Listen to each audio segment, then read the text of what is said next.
বাংলাদেশে রাজনীতি দেখে জাতির উদ্দেশ্যে কিছু কথা বলতে চাই।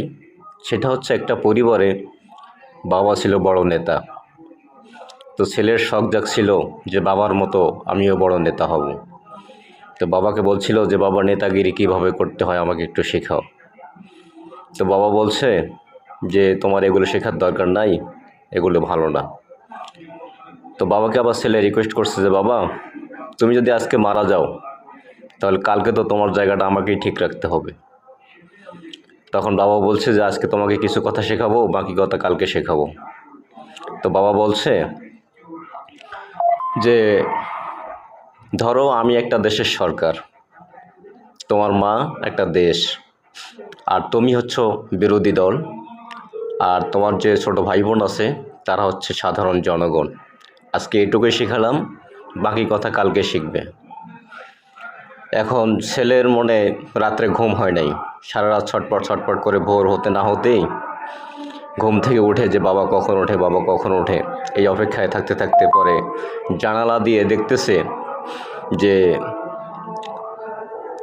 তার বাবা তার মায়ের সঙ্গে মিলন করতেছে। এখন এই অবস্থা দেখে এখন ছেলে বলতেছে যে এটা কি দেখলাম আমি। তো পরে বাবা সকালে উঠছে, এখন ছেলেকে ডাক দিছে যে বাবা বাকি কথা শিখে যাও। তো ছেলে বলছে যে আমার বাকি কথা শেখানোর আর দরকার নাই, আমি যা দেখার তা দেখে ফেলেছি। তো বলছে যে বাবা কী দেখছো? কই যে দেখলাম যে সরকার দেশের গোয়া মারতেছে, বিরোধী দল চায়ে চায়ে দেখতেছে, আর সাধারণ জনগণ ঘুমিয়ে আছে। তো এটাই হচ্ছে বাংলাদেশের বর্তমান রাজনীতি প্রেক্ষাপট। আমার ইলেকশন আসলে বসন্তের কিছু কোকিল বের হয়, যখন বসন্ত ফুরিয়ে যায় আর তাদের দেখা পাওয়া যায় না। তো যারাই আসে অনেক প্রতিশ্রুতি দিয়ে ক্ষমতার চেয়ারে যায় বসেই শুরু করে গরিবের পুটকি মারার ধান্দা।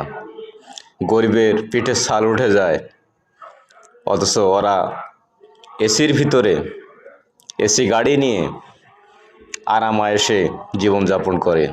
ওই গরিবের আর খোঁজ থাকে না, যে গরিবের জন্য এমপি মন্ত্রী হয়েছে সেই গরিবের আর খবর থাকে না। তো যারাই আসে তারাই শুধু গরিবের পুটকি মেরে যায়, গরিবের ভাগ্য আর পরিবর্তন হয় না। এটাই হচ্ছে আমাদের বাংলাদেশের রাজনীতি।